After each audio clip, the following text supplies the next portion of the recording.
Vamos lá, galera, tudo bem? Vamos começar a falar sobre cidadania no Brasil e democracia. Bom, para que a gente possa falar desse tema, é necessário que a gente possa ter alguns conceitos, analisar de algumas formas diferentes, ter alguns olhares. Eu poderia fazer um levantamento histórico falando sobre a cidadania no mundo, mas eu vou pegar apenas o conceito básico, que significa cidadania, e pegar alguns teóricos, e depois destrinchar isso tudo para dentro de um contexto histórico ali no Brasil, até a gente chegar aos dias atuais. Eu acredito que dessa forma vai ficar mais fácil e mais prático aqui para que você possa entender. Então vamos lá para a gente poder começar. Cidadania no Brasil e democracia. O que é a cidadania? A cidadania, em primeiro lugar, é a prática. Se é a prática, é o funcionamento, é a execução, é colocar em prática alguma coisa. Então, o que nós vamos colocar em prática? Vamos lá. Dos direitos e deveres de um cidadão. Então, será colocado em prática, em funcionamento, você vai fazer, eu vou fazer a questão relacionada aos direitos e os deveres de um cidadão. Em um estado qualquer, pode ser o Brasil, pode ser a Argentina, a Rússia, os Estados Unidos, o Paraguai, N países. A cidadania é a prática. Os direitos e deveres de um cidadão devem andar sempre juntos. Então, olha, direitos e deveres, eles andam sempre juntos, não são separados. Se direitos e deveres devem andar juntos, professor, mas se eu falar, por exemplo, que a gente só tem direito e não tem dever, tá errado? Tá. Por quê? Porque eu estou falando que eles devem andar juntos. E se a gente for olhar para a nossa democracia atual e falando na nossa Constituição de 88, eles estão juntos.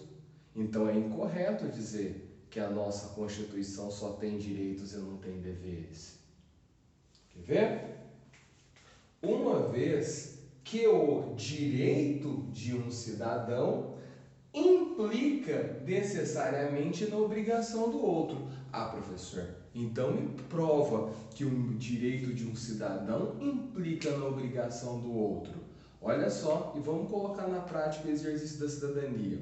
Como vocês já sabem, o direito à liberdade de expressão não é um direito absoluto, ele é um direito relativo. As pessoas não podem falar o que elas querem. Ah, tá. Então, o indivíduo que fala, ele fala tendo o dever que ele não pode falar tudo, porque senão ele corre o risco de cometer 3 crimes do Código Penal: os crimes de calúnia, difamação e injúria. E o indivíduo que está recebendo a informação pode argumentar? Pode, porque nós temos o direito ao contraditório. E no contraditório ele precisa tomar cuidado para não cometer os crimes de calúnia, injúria e difamação. Então, automaticamente eu estou exercendo o direito ao contraditório, mas também eu tenho o dever daquilo que eu falo, daquilo que eu vou estar falando para o outro. E por outro lado também, eu tenho que ouvir o outro, porque o direito ao contraditório dele é um dever meu ouvir. Então presta atenção, quando a gente tem os direitos na Constituição de 1988, a atual, nós temos deveres colocados nela. Então funciona assim, professor? Sim, funciona dessa forma. Olha só, quando eu falo para você que você tem o seu direito à locomoção, o seu direito de ir e vir para qualquer lugar, eu não posso atravessar uma propriedade privada, pois a propriedade privada está protegida. É meu direito ir e vir, porém, na propriedade privada é direito do outro, eu preciso ser autorizado. Então olha, a prática. Conseguiram entender o que é a cidadania? A cidadania é a prática dos direitos e deveres de um cidadão em um estado. Os direitos e deveres de um cidadão devem andar sempre juntos, uma vez que o direito de um cidadão implica necessariamente na obrigação do outro ali. É como se um direito provoca um outro direito que provoca um dever entre os indivíduos ali. É essa a situação. Então é incorreto afirmar que na Constituição de 1988 no Brasil nós só temos ali direitos ou nós só temos deveres, mas nós temos ali um equilíbrio entre direitos e deveres. Bom, outro ponto, como que nós chegamos a esta situação? Aí eu vou trabalhar com vocês em referência três teóricos aqui, Aristóteles, Michel Foucault e Alexis de Tocqueville. Bom, então vamos lá. Em primeiro ponto, vamos discutir sobre a figura do Aristóteles. Aristóteles, ali na Grécia Antiga, está escrevendo para a polis. E ele escreve no período ali em que ele está analisando a questão da democracia. E ele fala sobre o bem, sobre a cidadania. E para se chegar à cidadania, uma coisa as pessoas ali tinham interesse na cidadania. As pessoas queriam ser cidadãos. Por que é bom ser cidadão? Porque ser cidadão provoca um sentimento de eudaimonia. Em grego significa felicidade. Professor, como assim está falando que ser cidadão me provoca um sentimento de felicidade? Sim, provoca, meu caro. E eu vou explicar para você por que provoca.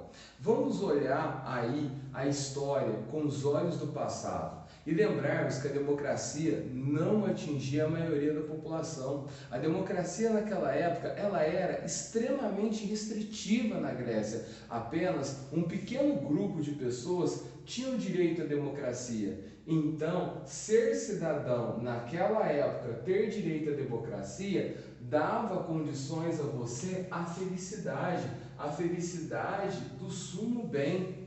Ali a felicidade de decidir o sumo bem, como nós vamos viver em harmonia, como nós vamos pensar em regras para que todos pudessem respeitar. Eu ganho um direito que é fantástico de estar participando ativamente dentro da sociedade e definindo. Eu tenho um olhar para com os outros ali, para que eu possa estender isso, que todos possam participar daquilo. Só que eu sou um escolhido e os outros não podem. Só que eu decido, eu tenho uma importância. Os outros não. Quem não é cidadão e vive naquele local, não tem. Ah, tá. Então você está me falando que essa eudaimonia, além de decidir sobre o sumo bem, ele me dá também uma outra forma, a ideia de pertencimento, de pertencer a alguma coisa, de falar, eu sou ateniense,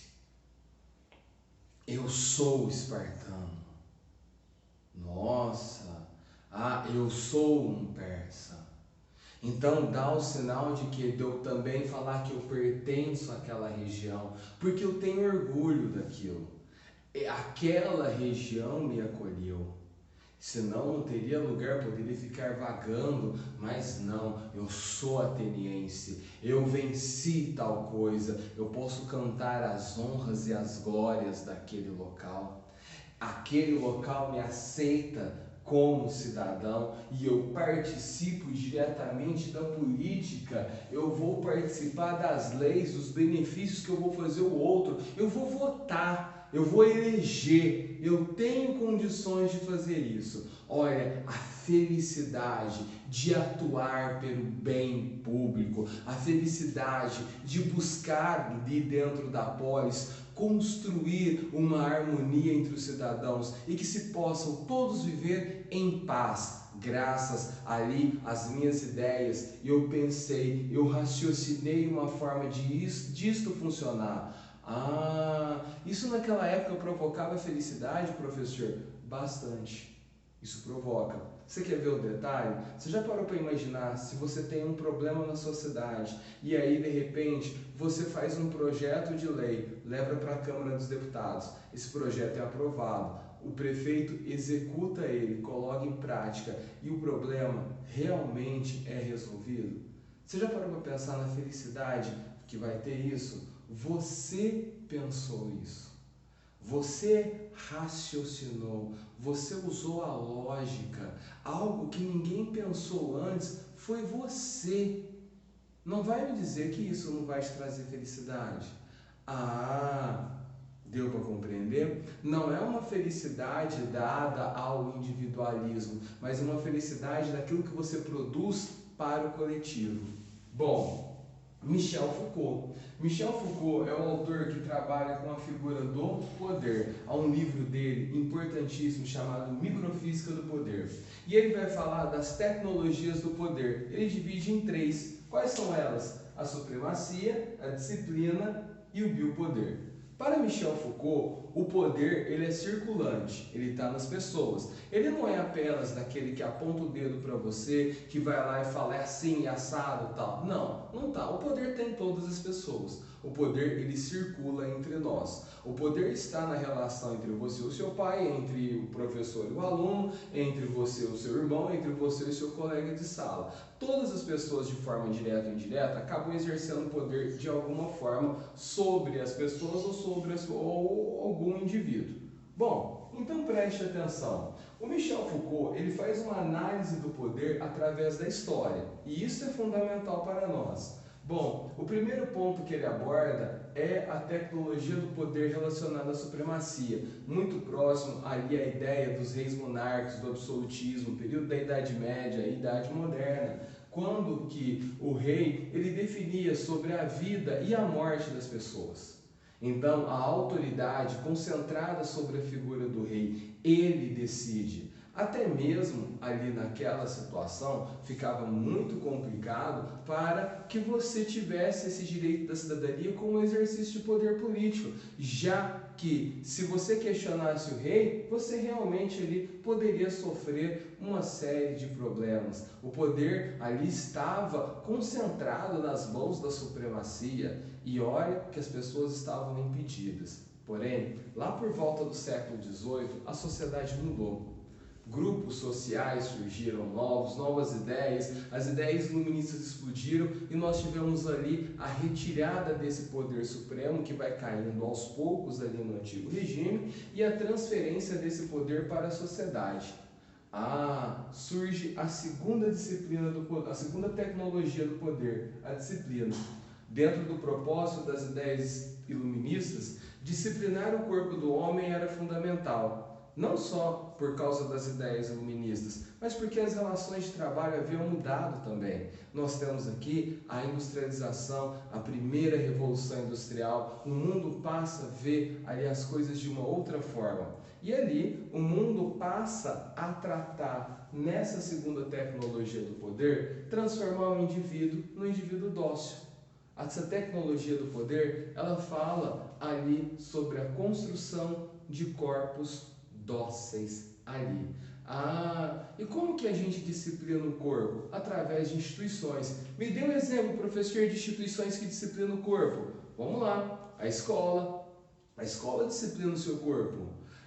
Reformatórios, ali prisões, principalmente prisões, né? A gente tem um trabalho ali sobre essa questão, que é a prisão desenvolvida por Jeremy Bentham, o panótipo, né? Onde que nós teríamos uma prisão circular, com uma torre no centro, bem iluminada para as celas, né? E essa torre ali ficariam os vigias, que automaticamente, vigiando ali constantemente, evitaria crimes dentro das celas. Por quê? A disciplina, ela molda o corpo, porque o indivíduo ele sabe ali a partir daquilo que sempre tem alguém vigiando, mas ele não olha para a pessoa se a pessoa está vigiando ele mesmo, porque a luz ali automaticamente não deixa e a torre está concentrada no meio.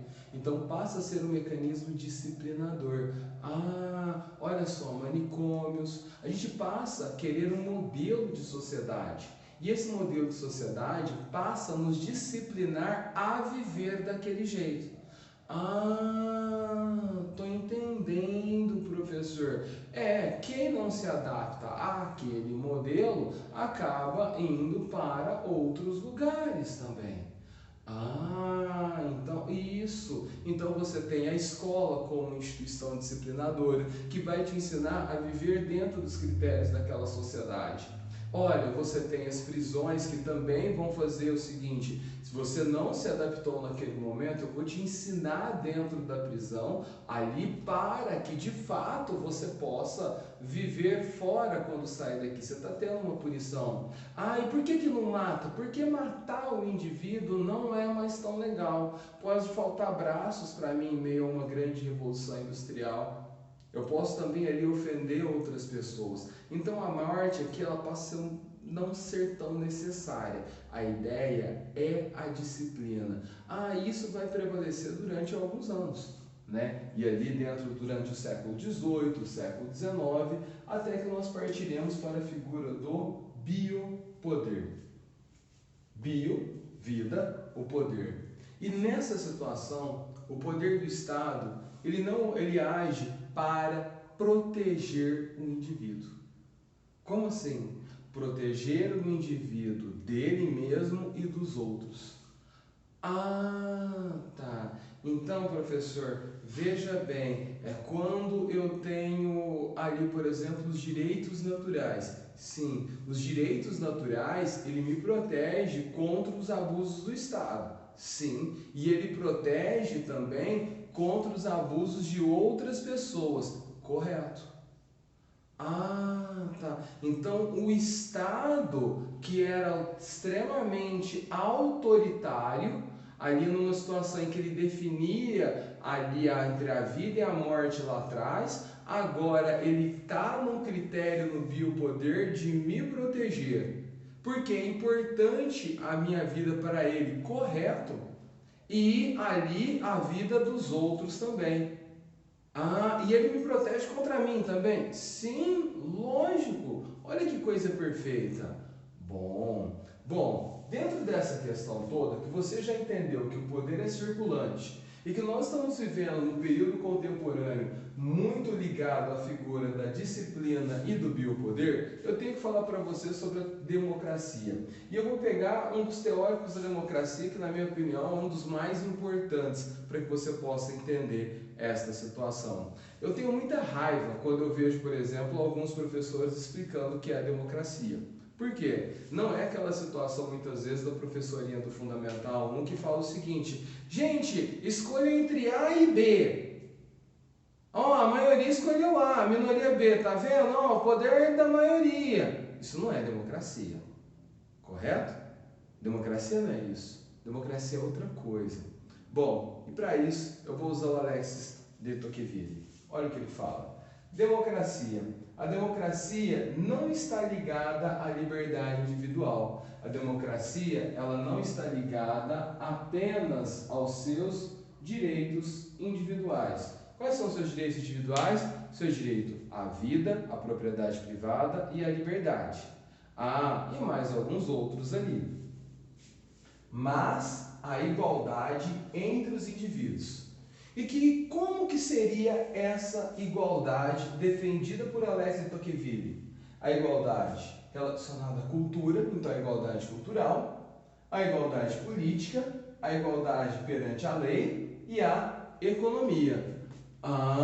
Nossa, professor, mas igualdade cultural, como é que seria isso? Olha, é o momento que eu me identifico igual a você. Existe uma igualdade cultural entre nós. Existe uma identidade. Nós temos uma identidade cultural de nos vermos como iguais. E isso pode ser relacionado tanto historicamente, ou como pode ser também por um exercício da lei, a construção dessa igualdade. Eu vou dar um exemplo para vocês. Olha só. A formação ali da cultura norte-americana, no caso em que os indivíduos se enxergam como iguais, é ali a ideia de que para muitos é que os norte-americanos eram ingleses e foram expulsos. E foram para a América. Quando foram para a Terra, entendem que ali é a terra deles, né? E ali eles vão promover o seu manifesto, a teoria do direito manifesto, o self-made man, o Asper, quando eles se reconhecem como iguais. Então há uma historicidade cultural ali para aquele grupo. Outro ponto importante, pode ser feito através da lei. Nós temos aí as ações afirmativas nos Estados Unidos dos anos 60, que vai ali permitir vários mecanismos de igualdade para promover, através da lei, entre negros e brancos, os princípios iguais entre negros e brancos, como direitos sociais e direitos civis. Por outro lado, no Brasil, nós também temos a lei referente às cotas raciais, que tenta promover uma igualdade de condições entre negros e brancos ali. Ah, tá, mas professor, eu entendi. Tá, igualdade política, aí você está falando a questão do voto, de eleger e ser elegido. Perfeito. É igualdade perante a lei, eu já entendo, já é o clássico, mas igualdade econômica, professor? Economia, presta atenção, a democracia como igualdade de condições. Essa igualdade de condições, eu tenho que permitir a condição econômica para o cara poder se lançar também. Não significa que eu colocar todo mundo ganhando a mesma coisa.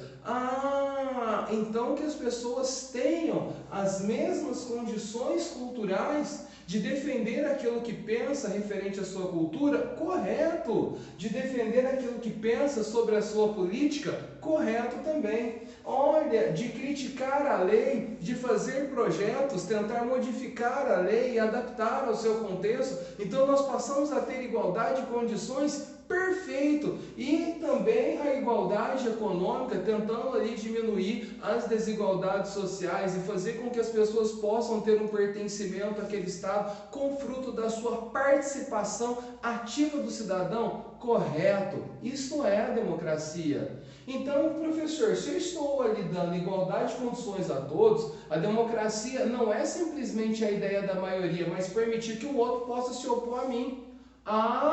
Correto, melhor ainda. Então, o exercício da cidadania parte de uma figura ativa do indivíduo, ali como um cidadão político. E isso pode ser feito através de partidos políticos, associações e uma série de coisas aí também. Galera, esse é o primeiro vídeo. Vamos para os próximos. Até mais!